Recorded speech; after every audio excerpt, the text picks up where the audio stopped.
We consume it, or we can suffer a disease as a result of inadequate intake.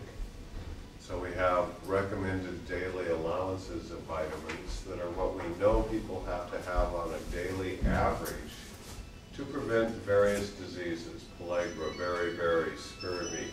But there are a lot of subtle problems that exist without actual naming of vitamins. And so what we found is, yes, if we take 35 milligrams of vitamin C, we won't typically bleed in the gums and have our bones become jello and have scurvy. But there are thousands of things that the body uses vitamin C for.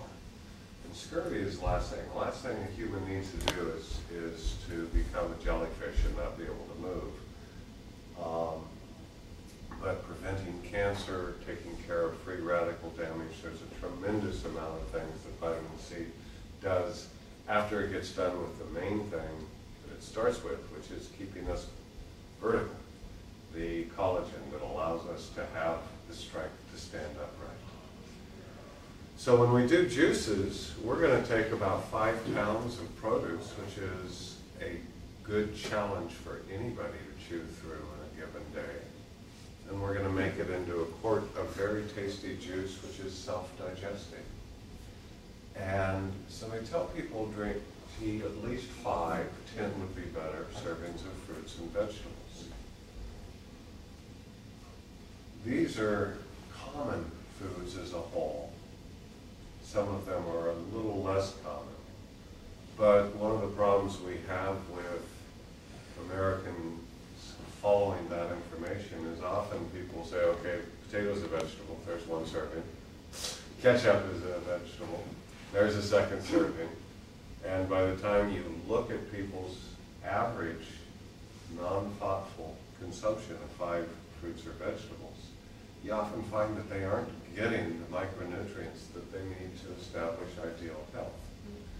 The average foods consumed will give you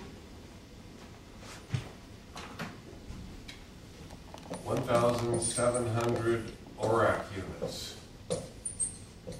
Now that's a new term for people.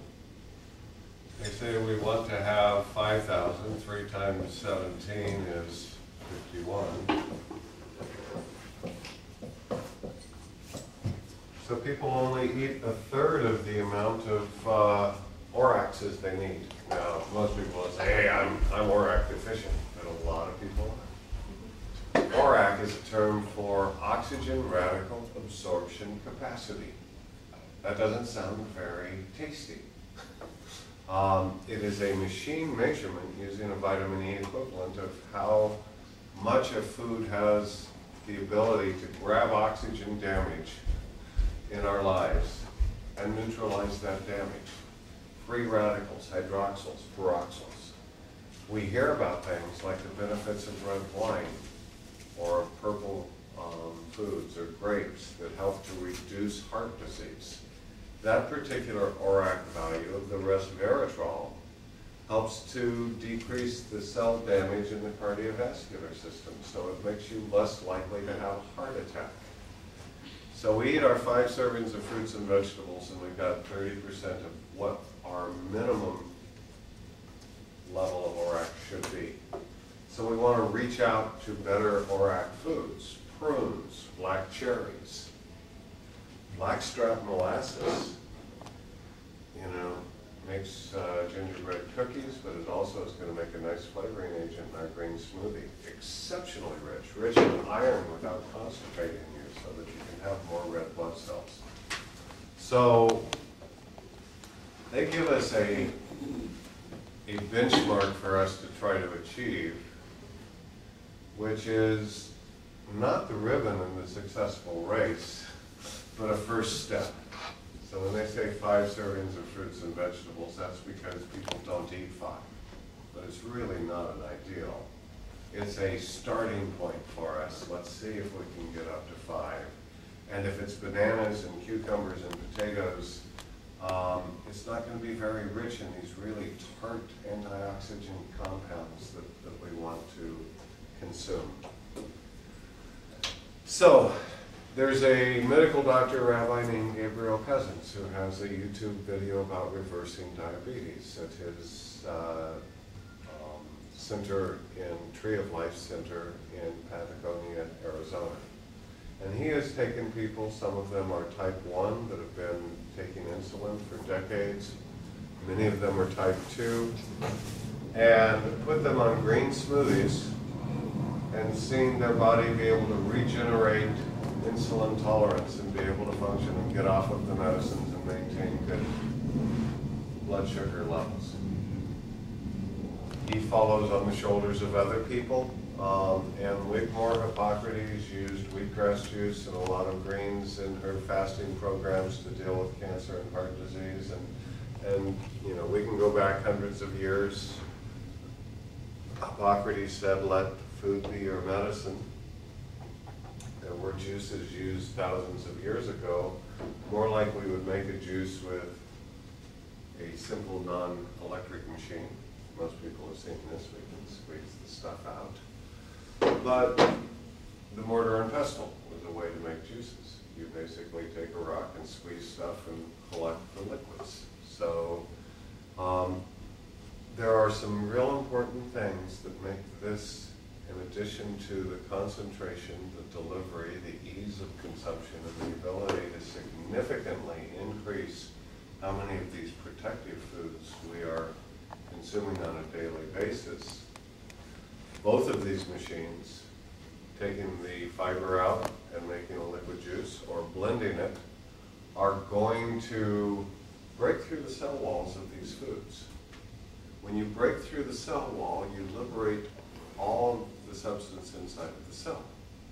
And included in that are the vitamins and the minerals, but very importantly are the enzymes that help us to unlock the nutrients and deliver them into our body.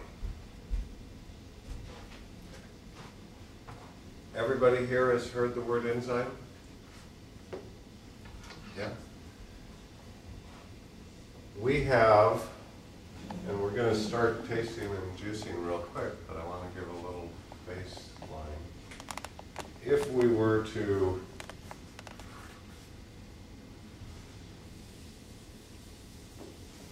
draw a real simple schematic, these are lips.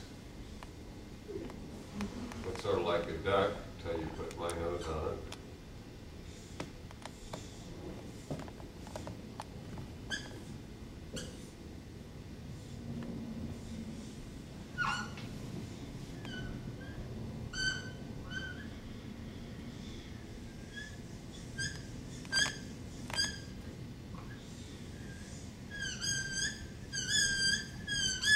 Now this folds over.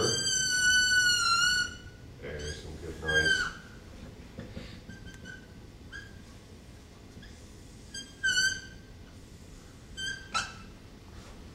From our rectum, where we remove the waste, to the mouth, or usually it goes the opposite direction, we have about 33 feet of tubing.